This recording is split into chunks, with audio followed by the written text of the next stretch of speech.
Após ouvir o tenente-coronel Mauro Cid por cerca de 3 horas, isto ocorreu nesta terça-feira, a Polícia Federal enviou ao STF um relatório apontando não cumprimento de cláusulas do acordo de delação premiada desse ex-ajudante de ordens de Jair Bolsonaro. Essa delação premiada foi homologada pelo STF. As informações direto de Brasília ao vivo com a nossa repórter Luciana Amaral. Boa noite, Luciana. Boa noite, William. Boa noite a todos que nos acompanham aqui no WW. Em depoimento à Polícia Federal, Mauro Cid, ex-ajudante de ordens do presidente Jair Bolsonaro, negou saber qualquer plano para matar o atual presidente Lula, o vice-presidente Geraldo Alckmin, assim como o ministro do Supremo, Alexandre de Moraes. A Polícia Federal, então, enviou já um relatório ao STF e já aponta omissões e contradições nesse caso. E isso porque esse alegado desconhecimento por parte de Mauro Cid não condiz com os indícios colhidos até o momento por parte dos investigadores, inclusive em mensagens apagadas do celular do próprio Mauro Cid. O Supremo vai então avaliar toda essa situação. O relator do caso é o Alexandre de Moraes e pode retirar os benefícios da delação premiada, mas com a preservação do conteúdo dessa colaboração premiada que o Mauro Cid vem fazendo. Como você bem disse, William, 4 militares e um membro da Polícia Federal foram presos hoje numa operação da corporação contra uma organização criminosa responsável, então, por planejar os assassinatos do presidente Lula, do vice Geraldo Alckmin e também do ministro Alexandre de Moraes. Vamos ver mais detalhes na reportagem do Pedro Teixeira. O plano, que levava o nome de Punhal Verde e Amarelo, descrevia, por exemplo, como seria a execução do presidente Lula. Segundo a PF, ele foi elaborado pelo general da reserva Mário Fernandes, então secretário executivo da Secretaria-Geral da Presidência no governo Jair Bolsonaro. A Polícia Federal aponta que o documento contendo o plano foi impresso pelo general dentro do Palácio do Planalto. O plano foi desenhado durante reunião na casa do general Walter Braga Neto, ex-ministro da Casa Civil, da Defesa e que concorreu a vice na chapa de Bolsonaro. A geolocalização dos celulares mostra que eles monitoravam o ministro Alexandre de Moraes para assassiná-lo. A Polícia Federal obteve mensagens trocadas entre os acusados após recuperar arquivos que foram apagados do telefone celular de Mauro Cid, ex-ajudante de ordens do ex-presidente Jair Bolsonaro, que fez inclusive um acordo de delação premiada sem mencionar os fatos que vieram a público hoje. O relatório da PF mostra ainda uma lista do que os suspeitos precisariam para a execução do plano, incluindo um arsenal com pistolas, fuzis e lançadores de granada. Os suspeitos usaram codinomes para se referir aos alvos. Jeca fazia alusão a Lula. Um dos planos era envenená-lo. Consideraram a vulnerabilidade de seu atual estado de saúde e sua frequência a hospitais, envenenamento ou uso de química, remédio que lhe cause um colapso orgânico. Alckmin era chamado de Joca. A sua neutralização extinguiria a chapa vencedora. Fernandes é descrito como de perfil radical, tendo atuado diretamente com os acampados diante do quartel-general do Exército após a vitória de Lula nas eleições. Durante reunião ministerial, em julho de 2022, o general defendeu uma alternativa à eleição e admitiu a possibilidade de golpe. Mas é muito melhor assumir um pequeno risco de conturbar o país, pensando assim, para que aconteça antes, do que assumir um risco muito maior na conturbação bem rápido. Quando a fotografia lá foi de quem a fraude determinada. Evidentemente, nós, a CNN Brasil, estamos tentando contato com as defesas dos presos, o espaço permanece aberto.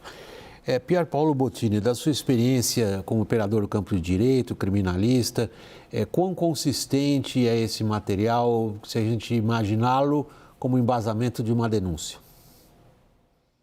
William, eu acho que o material apresenta uma série de indícios bastante contundentes da participação, pelo menos, de militares de alta patente aqui na elaboração de um plano, de um projeto de golpe de Estado. Aliás, mais do que a elaboração de um projeto, do início da execução desse golpe de Estado. A respeito da participação do ex-presidente do Jair Bolsonaro, a gente tem que lembrar que num crime, não responde pelo crime só quem executa o crime, responde também aquele que participa da sua elaboração, que induz, que incentiva e que coordena a prática desse crime. O que a gente viu até agora desse relatório, ele aponta que Bolsonaro participou de reuniões, participou de uma discussão sobre uma minuta de atos jurídicos que embasariam essa ruptura com o modelo democrático, que esse punhal verde e amarelo, esse plano de matar o presidente Lula, o Alckmin e o Alexandre de Moraes, ele foi impresso no Palácio do Planalto. Então, tudo isso vai se somando a uma série de outros atos, como, por exemplo, aquela reunião que ele fez na embaixada questionando o sistema eleitoral, e tudo isso vai dando elementos para que o Procurador-Geral da República possa, daqui a algum tempo, fazer, eu acho que uma denúncia bastante robusta, porque existem aí elementos que mostram que não só ele sabia, como ele, de alguma forma, incentivou, participou, colaborou com essas práticas gravíssimas. Eu acho que o que se mostrou agora nesse relatório é que a gente não estava diante só de um planejamento ou de uma caricatura, de algumas tentativas vãs. A gente estava diante de algo estruturado, com militares de alta patente, com acesso ao presidente da República, com acesso ao armamento, com acesso a material tecnológico e um plano bastante elaborado para você romper com o Estado democrático de direito. Caio, você passou o dia dedicado a conversar com os vários advogados em várias áreas que assessoram o ex-presidente Jair Bolsonaro. Desastre, assim, considerada a operação de hoje um desastre, algo muito ruim, muito negativo, que gera ruído, péssimo em todos os aspectos para o ex-presidente Jair Bolsonaro. É importante dividir o que é a política e o que é o jurídico aí, né? O aspecto jurídico, a estratégia que vem sendo... Eu vou ficar nele no começo, depois vamos para o político. No jurídico. Sim. Não, no jurídico, a estratégia que deve ser apresentada após a denúncia, primeiro que já dão como certo, que o Paulo Gonet vai denunciar, vai ser dizer que não há digitais do Bolsonaro nessa história toda. Que tudo que foi feito, que a operação de hoje mostra, que a Tempo Veritas lá em fevereiro mostra também, é que havia um grupo muito próximo ao ex-presidente que executava algumas ações, mas que não tinha um aval dele. Esse é um ponto. Outro ponto, que não há provas ali concretas da participação do ex-presidente Jair Bolsonaro e que as provas que existem, elas seriam mais testemunhais, né? Acho que a grande questão ali, mostrada de DNA do Bolsonaro, quando a gente conversa com a defesa, é sobre a reunião com os comandantes. E aí eles sempre questionam, falam, poxa, se o Bolsonaro quisesse ter tido mesmo dado um golpe de Estado e os comandantes não concordaram, que ele poderia ter demitido os comandantes e nomeado novos comandantes porque ele era o presidente da República. E também uma linha que eu sempre ouço, só para concluir, é na linha de que a mera cogitação não é passível de punição no Código Penal, apenas a execução. Você pensar em dar o golpe não pode te levar para a cadeia ou para uma punição. Daniel está pedindo a palavra, Daniel.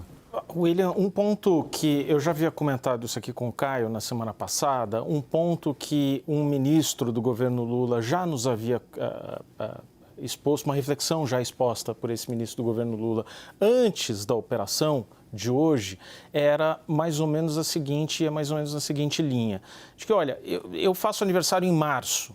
Então, é como se um mês antes do meu aniversário, em fevereiro, eu começo a espalhar aqui para o Caio, para você, para o Pier Paulo, que eu estou com vontade de ganhar um telefone novo, porque o meu telefone aqui está muito velho, já tem 2 anos de uso, e começo a criar um ambiente para que um mês depois, na data do meu aniversário, as pessoas me venham espontaneamente com um telefone novo.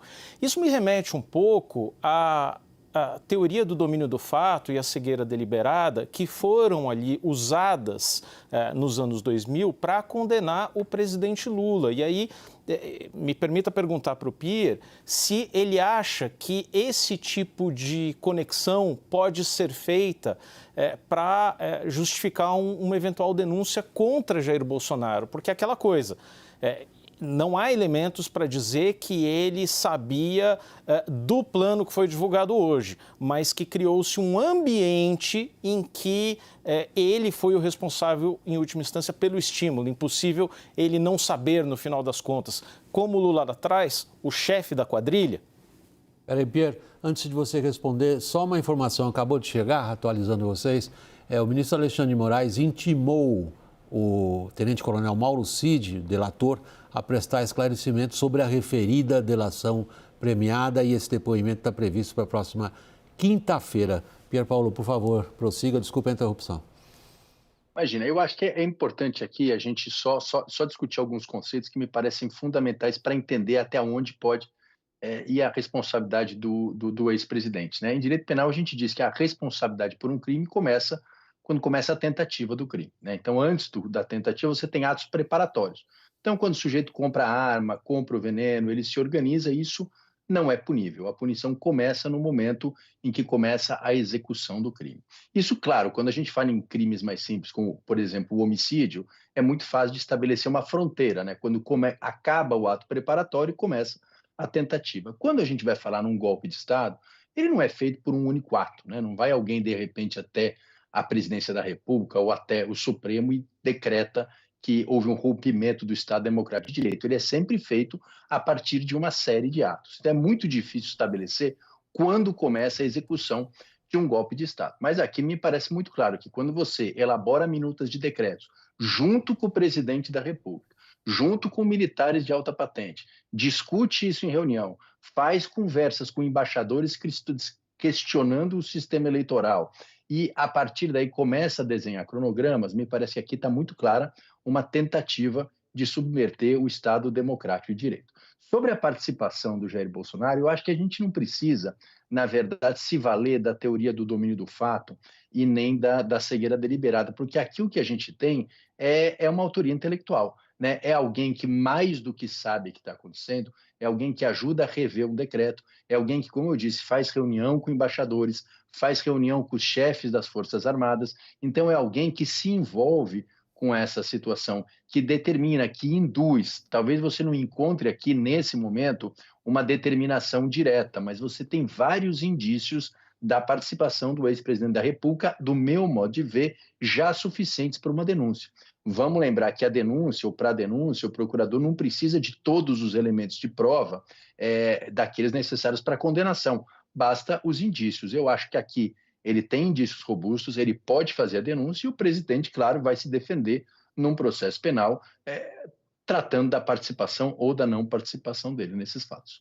Eu sempre que eu analiso e reflito sobre esse caso, me vem à lembrança o julgamento, ou escândalo, vamos dizer assim, do Mensalão, quando se atribuiu ao então ministro José Dirceu e também até mesmo ao presidente Lula uma responsabilidade pelo que estava sendo feito naquela ocasião, né? Que seria ali o pagamento de mensalão para parlamentares em troca de apoio parlamentar, evocando a conhecida teoria do domínio do fato, que se eles não sabiam, eles deveriam saber. Não é a mesma coisa que está sendo aplicada aqui, até agora, claro, né? A gente não sabe o que vem aí no relatório da Polícia Federal, mas a digital cravada do presidente Jair Bolsonaro está sendo deduzida em razão de todo o conteúdo probatório. Não é a mesma coisa? Eu acho que não, eu acho que são coisas diferentes, porque, veja, o dever saber não gera nenhum tipo de responsabilidade criminal dolosas, né? Esse tipo de crime que a gente está falando é um crime que só pode ser praticado com intenção. Então, o sujeito tem que saber, tem que ter ciência e tem que voluntariamente ou ter induzido ou não ter interrompido. E essa é a discussão, se isso existiu ou não existiu no Mensalão. Mas aqui, para a gente fazer talvez uma aproximação do Mensalão com esse fato, imagine se no Mensalão houvesse uma reunião do Zé Dirceu ou do Lula com outros ministros tratando daquela distribuição de dinheiro.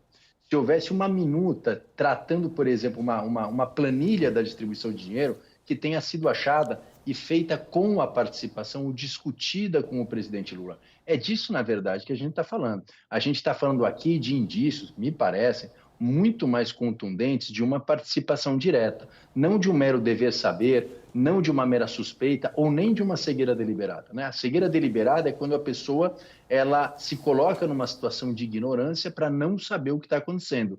Aqui me parece bastante diferente. Aqui me parece que o presidente participou dessas reuniões, ele olhou essas minutas, ele tinha ciência do que estava acontecendo. Claro que a extensão disso, a dimensão disso, vai ter que ser apurada no processo penal, mais uma vez, com todo o direito de defesa que o sistema atribui a ele. Mas eu acho que aqui, se esses elementos existissem no mensalão, nem precisaria ali se utilizar daquela teoria do domínio do fato, que, diga-se de passagem, até não foi usada de uma forma tecnicamente correta ali. Mas não seria necessário, porque você tem elementos ali de uma participação e de uma ciência, me parece, muito mais efetivo.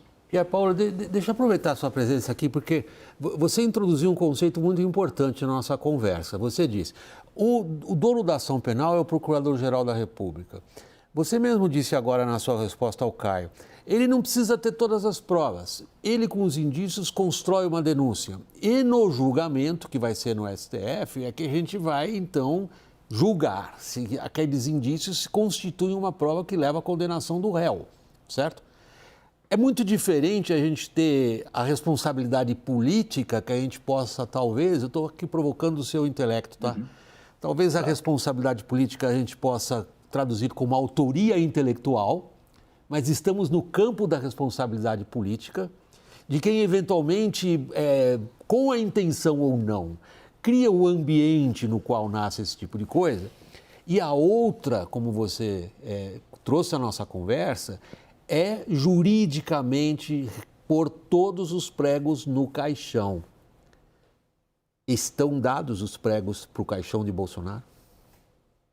Eu acho que uma parte desses pregos já estão visíveis. Se eles são suficientes para você fechar esse caixão ou não, aí só a instrução e o processo vai dizer. Vamos lembrar que tudo que a gente tem agora foi produzido pela polícia, né? Então isso vai ter que virar um processo penal em que os advogados do Bolsonaro vão apresentar suas testemunhas, vão apresentar suas provas, vão apresentar suas perícias, os seus álibis, e tudo isso vai ser submetido ao Supremo Tribunal Federal para que ele avalie se esses pregos são suficientes ou não para uma sanção jurídica, tá? A discussão política, eu concordo com você que aqui a gente está falando de indícios genéricos, de uma série de situações que vão ser objeto de um escrutínio político e do eleitor. Agora, para você condenar alguém pela prática do crime a uma pena de prisão, você precisa, aí eu concordo com você, do número bastante grande de pregos que precisam ser produzidos dentro de um processo judicial. Até o momento, a gente não tem esse processo, a gente tem uma investigação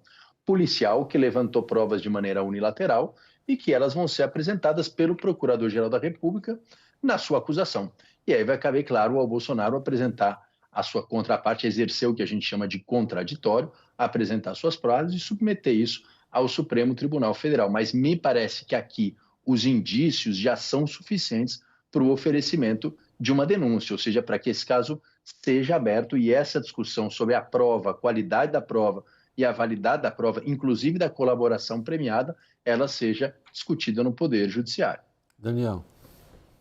Pois é, William, só para mencionar um ponto ali, que é o contexto político em que essa operação ocorre, hoje havia um mal-estar ali com alguns oficiais generais que eu consultei, de mais de uma força aqui em Brasília, porque é preciso lembrar que a gente está no meio da discussão de um pacote de corte de gastos em que os militares são alvo, né? São alvo, de certa forma, periférico deste pacote, mas em pontos que os constrange muito, o sistema de proteção social, o que nós chamamos de previdência dos militares, o termo não é o correto, mas toda essa operação chega em um momento em que os militares são alvo e criam no Palácio do Planalto um ambiente, um sentimento, uma sensação de que os militares são, como corporação e não como indivíduos, os rivais, os adversários, os bolsonaristas, os inimigos. Embora isso não seja necessariamente uma verdade, é óbvio que a operação acontece num momento muito sensível para a situação orçamentária dos militares. Quer acrescentar, Caio? Não, acho que é isso, Vini. Acho que tem muita... Eu só tinha mais uma coisa para o Pierre, não sei se dá tempo ainda. Dá sim, a gente não, aproveita. A questão de até que ponto você acha que esse julgamento do Bolsonaro vai ter um componente político muito forte pelo fato do Supremo Tribunal Federal ter sido o principal alvo dele, ou dos principais alvos dele, durante os 4 anos do seu governo?